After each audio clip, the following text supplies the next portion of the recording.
Hello and welcome back to the Frugal Granny channel. My name's Ali and I'm Frugal Granny. I'm a 65-year-old semi-retiree trying to do the best with what I've got between having left my office job last spring in 2025 and getting my state pension at the end of July 2027. Today it's Thursday and it's a coffee and catch up when we look at the financial challenges I may have had over the week and how I've overcome them. Today, I know it's a little bit late into January, but I'm going to go through my January budget.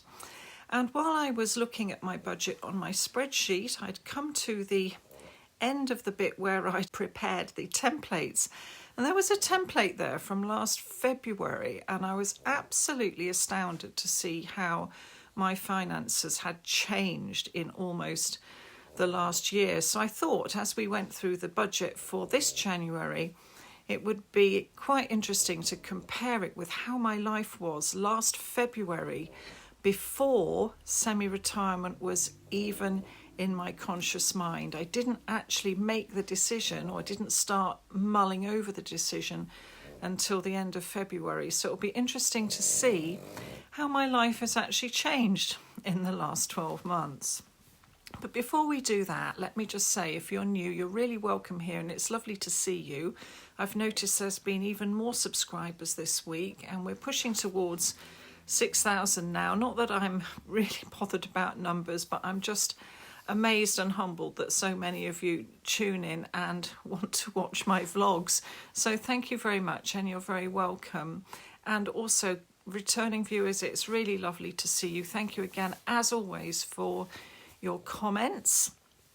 As a brief update on the fridge freezer, all of the cabinetry, the shelves from the old freezer, the drawers from the old freezer, apart from the crisper drawers, are all in the back of my car now, and they will be going to the tip either later today or tomorrow. And so yeah, and I'm thinking about putting a shelf over the top of the fridge, but I'm still mulling that over. And maybe we'll talk about that all a little bit more on Magazine Monday. But now, let's just talk about January's budget. I know I'm very late to the party with this, but as they say, better late than never. For those of you who haven't watched me very often, I will be looking off to my right on the screen occasionally because I do keep track of everything on a massive spreadsheet with multiple tabs. Which is probably far too complicated for its own good, but I quite like filling it in and moving things around and having a little think. It's just the way I do things. So let me just talk you through my budget for January 2026. Those of you who've been following for a while know that I work for a supermarket. Well, it has been for about 21 3/4 hours a week, but my contract has changed now. I've got a different shift and it's now 22 3/4 hours a week. Now from that salary, I take £800 a month and I put it in a separate account that I call my buffer fund. And I've done a whole video on my buffer fund, which I will link in the top right hand corner. I don't want to go into that now, but I put £800 of that into my buffer fund. That gets supplemented by 3 annuities, which after tax come to about £400. That goes into my buffer fund every month. And if any money from YouTube after tax goes into my buffer fund. And every month from that buffer fund, I pay myself a monthly allowance of £1,400. And that's what I use to live off for the month. And that involves topping up my sinking funds, which I spoke about the other week, and also paying for my weekly groceries allowance. And that allowance involves everything consumable, everything that is consumable. And it does leave a little bit left over for discretionary spending, but not terribly much. So let's see what I do with that 1,400. Well, first of all, and this has not changed for years, literally years, I put £500 a calendar month into my utilities account, which is a type of sinking fund. It's a bank account I've got with a different bank to my main banking bank.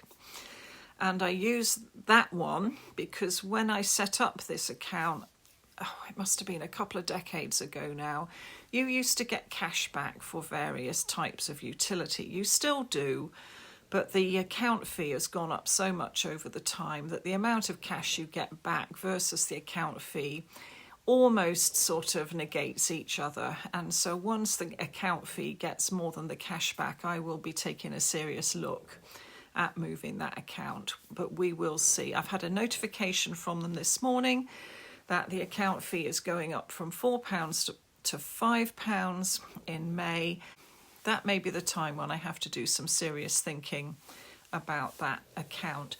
But for now, I put £500 in that account for utilities. Now, I'm not going to go into what all those separate utilities are. They're all the normal things like council tax, water rates, gas, electricity, internet, mobile phone, those sorts of things.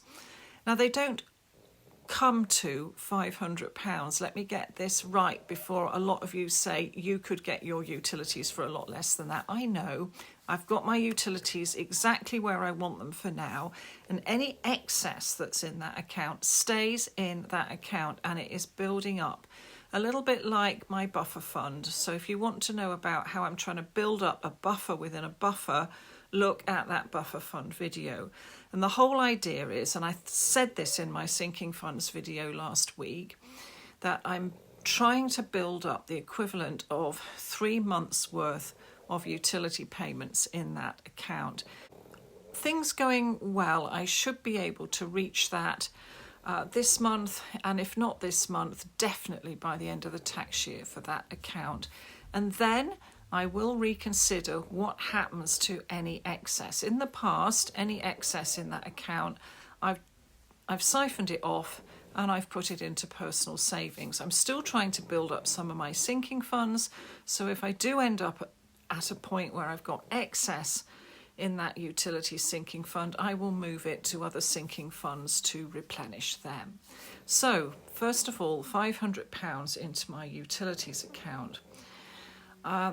Then there is a £50 payment that I pay to one of my children as an ongoing payment.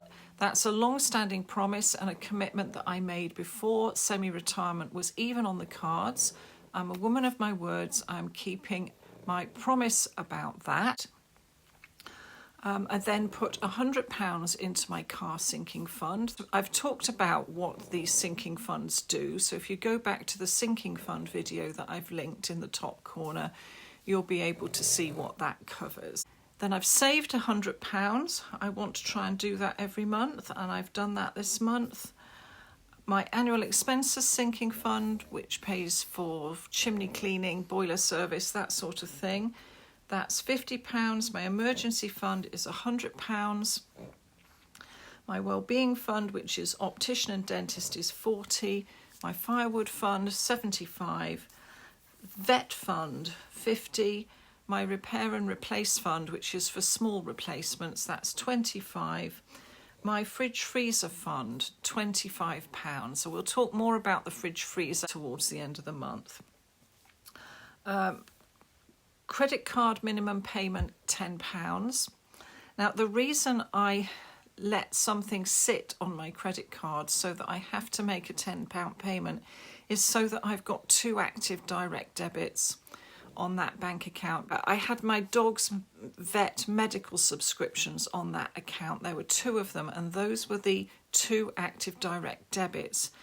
One of my dogs died in March. Obviously, that direct debit stopped. And because there was only 1 active direct debit, I was losing interest on that account. So I worked out that if I allowed my credit card to take the minimum payment by direct debit, that would give me 2 active direct debits. So that's why I do it.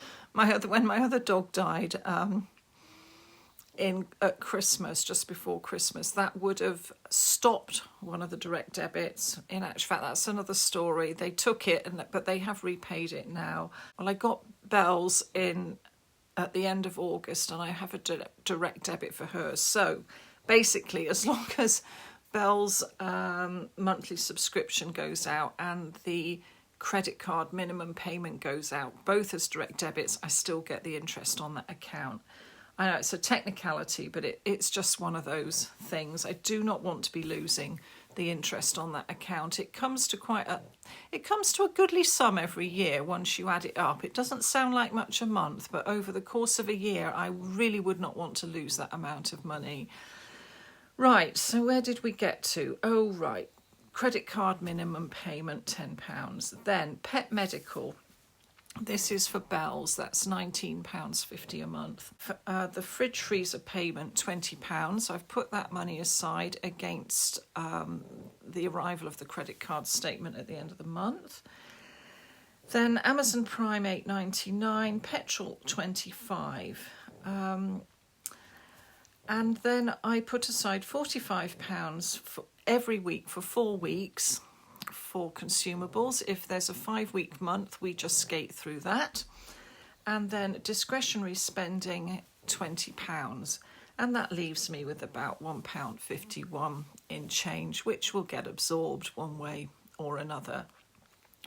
So that's how my budget looks this month. And to be honest with you, I'm doing quite well with the food and discretionary spending. I have taken the discretionary spending as cash, 2 lots of £10.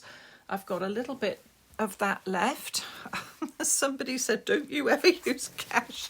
Well, yeah, I do, but not very much. And look, that's what I've got left. I've got a 50p, a £2 and a £1. Okay, so I've got £3.50 left, but I'm highly unlikely to spend that on anything. I must be unusual, but I actually find I spend more if I've got cash in my purse than if I haven't. Whereas a lot of other people are completely the opposite. They don't like letting go of their cash, but they spend more if they use their debit card. But I'm completely the opposite. So I don't actually like having cash in my purse, but sometimes, yes, like if I'm in the hospice shop and I was dropping off some more bits to donate and I see a paperback book that I'd like for £1, I don't exactly want to put that on a debit card. If I hadn't had any cash, I'd have just left the book. Okay, so that's my budget for this month and probably next month, though there will be some adjustment depending on what the credit card statement, this is a different credit card to my main one, depending on what this 0% credit card statement looks like for the fridge freezer repayment. So what was happening a year ago? Well, things were very, very different. For a start, my monthly income was a lot higher. At the moment, I'm paying myself $1,400 because I don't think, unless I change things up very radically, I could go much lower. And the reason I keep topping my sinking funds up the way I do is because I'm trying to rebuild them after what I call the chimney repair incident that happened this time last year. It completely cleaned out my sinking funds, so I've decided to spend last year and this year trying to rebuild them. And at that point, I may actually be able to pull in my budget even tighter, but we'll see. So last year, my salary, monthly salary after tax from where I was working was £1,748. So it was £348 more than I'm paying myself at the moment. And on top of that, I was working at the supermarket then as a side hustle, and that was to pay for finishing the renovations on my house. And that was one of the main reasons I took on the job, was to earn money to pay for the renovations on my house before I retired properly, which I didn't do in the end. I retired very improperly. And the pay, I looked it up, the pay on the the pay on the 31st of January last year from the supermarket was £876. So let's just do a quick add up on that. I'm not very good at mental maths, as some of you will know by now. So let's do 876, never mind the pennies, 876 add 1748, £2,624. So that was what I was living on before I decided to take sudden early retirement. It's a little bit different, isn't it, to what I'm living on now. I'm living on now almost half, not quite, but almost. But let's see what I was doing with that money last January, February. Well, as I've said, the utilities account still was getting 500. I've been giving it £500 for donkey's years. Yes, the utility bills have gone up. The excess has gone down, but at the moment 500 is fine. Then the next big line on the budget for last year was exterior renovations, £400. This is what I mean. I was in the throes of trying to finish doing up this Victorian terrace house that I'm living in. And I had a £4,000 invoice pending. I'd accepted the contract. I couldn't pull out of it. The work needed doing. It was £4,000 to get the woodwork on the outside of the house stripped right back, the rotten bits cut out and repaired, and there were some surprises when we did that, I must admit. And the estimate was £4,000, and so that was one of the payments that I was putting aside towards that. Then the next line on my budget for this time last year was chimney, 100. Now, I had paid for the chimney issue. It was £5,000, and as I said last Thursday, it completely cleaned me out. And at this point, I was thinking that I was going to be working all the way until summer 2027, and so I split that £5,000 into small monthly amounts and decided until at least I'd got the exterior renovation done, that I was going to repay myself £100 a month, and then once the exterior renovation was done, I would have upped that money to probably £500 a month and tried to pay myself back. And I reckon I could have done it in a year if I had kept up the pace at my office job and at the supermarket. But as it is now, I've given up all hope of repaying myself that money. I've effectively started again. I've just wiped the slate clean in my head and thought, right, there's no point me trying to pay myself back that money. All I can do now is build up my sinking funds to a level that I want them to be at without beating myself up about this unexpected bill for the chimney repair. So that's what I'm doing now. But back in last January, I was putting £400 aside for the exterior renovation and £100 to start paying myself back for the chimney issue. And then, as I am still doing today, the car sinking fund was £100. I was not making any personal savings. At the moment, I'm making £100 personal savings. Back then, nothing. That was effectively my chimney fund. I was putting that into paying back the chimney. Annual expenses, 50, which was exactly the same. Emergency fund, now it's 100. Back then it was 125. That is one sinking fund that I have trimmed back post semi-retirement. My wellbeing account was still £40, though what I was using that for then was a lot more elastic. Now I've tightened that up, and the wellbeing fund is essentially just for dentists and opticians. If I want my hair cut or my feet done or anything, that's extra, and I just have to see if there's money available, which sometimes there is, sometimes there isn't. Then firewood fund, that's coming out of my monthly allowance now. But this time last year, that firewood fund was coming out of my supermarket salary. And that was a really big change for me to draw that into my main monthly allowance. I knew it was going to have to happen at some point, but it happened a lot sooner. And then my vet fund a year ago was £80 a month. Now it's £50 a month. So my vet fund has shrunk, but then the number of dogs I have has changed radically. I've lost 2 and gained 1. My repair and replace fund was still 25, and it's still 25 now. And I was not saving for my fridge freezer at that time.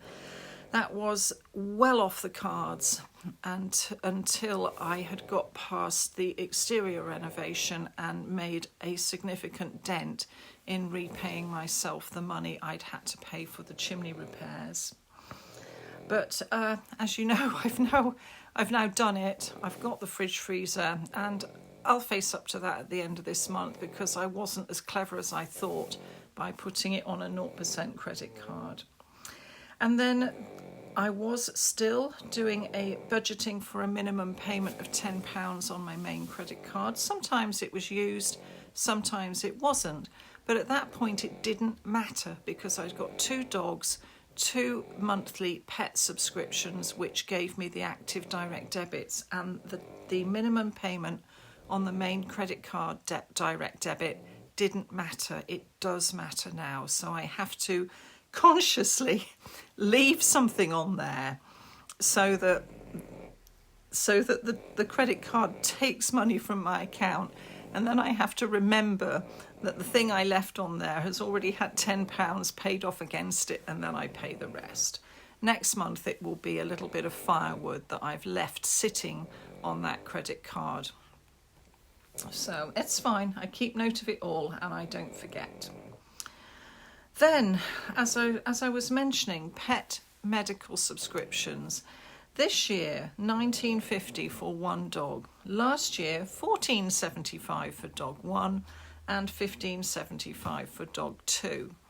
So the subscription has gone up, even though I have now only got 1 subscription. Then Amazon Prime, still the same, £8.99. The amount of petrol I'm putting in my car, still the same, £25. I was then also taking £30 a month as cash. And I was I did have a cash emergency fund, and that also went on the whole chimney thing. And so that £30 was me trying to rebuild that fund. And then, of course, I cleaned it out again by buying the lovely snoring Bells, who is snoring in the background. So, but I'm not able to build that up again yet, except when I sometimes have a little bit of excess on how I allocate my YouTube income or my supermarket salary. So that's a bit of a bone of contention at the moment. And then just like today, I was budgeting £45 a week for all consumables for 4 weeks and skating through week 5 if there was one. The only difference after that was that my discretionary spending was £40 a month or £10 a week for 4 weeks, but now it is £5 a week for 4 weeks. So that's a little bit of a difference, really, and that's what happens when you suddenly decide. So that's what happens when you're sort of mid-flow with renovations and this, that and the other, and then you suddenly have a crisis and you decide to retire early. It just throws everything up into the air. Anyway, let's just have a quick look at what I did with my supermarket pay this time last year. As I said, it was £876. So I was saving 10%, and that was £70. That was going into personal savings, and I was doing that religiously. I'm not doing that anymore. I was at that time paying off a laptop that I'd bought for my son who was at university, and I think it says here I was on payment 11 out of 15. And I know when I first started my YouTube channel and said that I'd got a couple more payments left on a laptop for my son, it caused a lot of controversy, the fact I was buying a laptop for my son. But that's all in the past now. That is the laptop that Bella broke, can you believe it? And that I then had to get repaired, which then prompted my son to buy another laptop, which I ended up buying off him because my laptop broke. So, yeah, we've had a bit of a thing with laptops this year. Then, as I mentioned a bit earlier in this video, £75 of my supermarket pay went towards firewood. Another £200 went towards repaying myself back for the chimney. It says here under, is it February? Save for chimney repairment, 1 out of 22. Okay, so I had decided to pay myself £200 a month for 22 months. Let's just see what that would have come to. 4,400. Okay, so I think the other 600 had probably come from somewhere else. Maybe the previous month. Yeah, but that's what I was planning to do, was pay myself back £200 a month for 22 months, because at that point I honestly thought I'd got 2.5 years until I was going to retire. That would have been manageable, but it's not manageable anymore. And as I've said, I've just had to wipe the slate clean, really, and start with what I've got and just try and build my sinking funds back up. And, you know, my savings will have just had to have absorbed that hit. But I don't think about it because it's all water under the bridge and you can't take it with you in the end. So, you know, I try not to worry about that. And then this time last year, the payment I was making to one of my other kids was coming off my supermarket salary. And it also says that I moved to personal savings 431. Now, I don't know why I would have done that, but it's nice to know that I had saved a little bit of money. And at this point, I had no inkling about what was coming over the following months and the following year. So that was the life I was living 12 months ago. So my life is very different now. I'm not bringing in so much money, certainly not spending so much money, and I have had to absorb probably about £4,000 worth of the invoice that was incurred due to the chimney repair. But since then, I've had 3 lump sum payments on my annuities, and so in actual fact, it doesn't look so bad. But you know, I did lose £4,000, £5,000 to those chimneys. I'm still beating myself up about it. But there's nothing I could have done about that, really. It needed doing. And I'm very glad, actually, that it happened before I retired. I mean, can you imagine if I was landed suddenly with a £5,000 bill for repairing and strengthening 2 chimneys? Now, I would be heartbroken. I mean, I'd cope with it, but it was much better that it happened when it did. So, yes, I'm not really sure what the take home is on this video, other than to just say that, you know, my life has changed incredibly. Financially, my life has completely changed from what it was 12 months ago. I'm living to a completely different plan now than I was 12 months ago. I was on a 2.5-year countdown to full retirement at that time. Now I'm at the moment on an 18-month countdown to getting my state pension, because I've already got my workplace pensions. And the side hustle, which is the supermarket job, is now essential to me keeping my head above water every month. So things have changed a lot, but for the better, you know, in one sense. I'm so glad that I don't have to wake up and cycle to the office anymore. Honestly, when I look at the traffic, I think, I literally put my life at risk every single day doing that, and I was getting there completely exhausted, my knees aching. I don't honestly know how much longer I could have kept going with that, even if things hadn't changed at the office. I mean, the restructuring completely made it into a completely different environment than the one that I was used to, and it just turned out that it wasn't the job for me. The interesting thing is that I've seen a similar job to what I used to do advertised at the same place I used to work, but in a different department. And they have advertised it as a 3-day-a-week job. And so, yeah, I think I'm in a point now where I can say that I really did not have enough to do in that job 5 days a week. And that was doing my head in a bit, because I am somebody who likes to have something to do. And I'm not very good at treading water. So it's interesting to see that another department has actually realised that that job can be done in 3 days by one individual, and they've not re-advertised my role in the department that I left, and I suspect that that 3 days worth of work has just been absorbed. So in a sense, the job I had wasn't even a job. Anyway, so I hope you found that interesting. I certainly have found it interesting because, you know, I hadn't realised quite how much things had shifted in 12 months. I mean, I knew they were shifting, and I knew that I wasn't having to spend so much, and I knew that I'd had to completely rearrange my finances.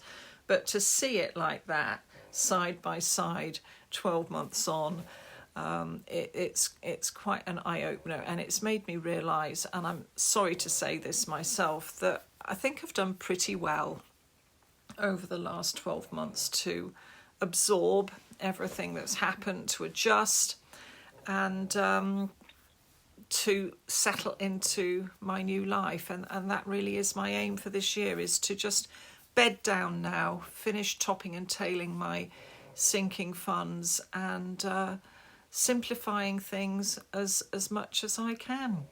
But anyway, thank you very much for listening, and I hope that helps you a little bit on your preparing for retirement journey. Thank you so much for watching, and I'll try and get a picture of Bells for you now. She's still in season, she's still feeling a bit sorry for herself, but we're nearly through it now, and I'm hoping that by Monday I can ring the vet and get her spay booked in. But we had to wait. We couldn't just book it in when I got her. She could have been pregnant, anything. You just can't do that. You have to wait until an entire dog has had a season, and then they will do the spay 8 to 12 weeks after the bleeding has finished. So we're nearly at the point now where I can book the spay in. And as I've said before in a previous video, the money is set aside for that. They've told me it was £300.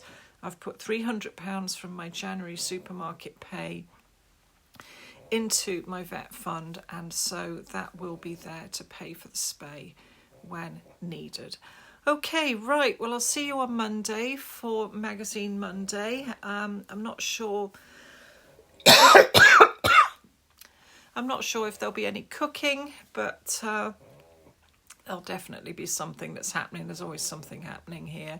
So anyway, have a lovely weekend, and I always do this, don't I? I keep saying see you on Monday and forgetting that there's a Saturday. Okay, well, I'll see you on Saturday then. Bye-bye for now. Belly bobs. You mummy's belly bobs, aren't you? You're such a sweetheart. You're such a sweetheart, aren't you? Look how shiny and beautiful you are. You're so lovely. You're a beautiful girl. One thing that I have done this week is tidy up my bookshelf in my bedroom, and this is where Kitty and Pie now are. So Pie's in that one, and that's the lovely card that the vet sent me back in March last year. And Kitty's now in this one. Kitty's now in this one with a lovely tree of life on it. Actually, they've both got a tree of life on them, but Kitty's is more of a tree of life. I do miss them both. My life is so different now, in so many ways. Even my dog is different. And those are just a few of my other treasures. Right, let's go and get on with some things. There's a lot to do, still a lot of clearing up and tidying up to do. Bye for now, and thank you for watching.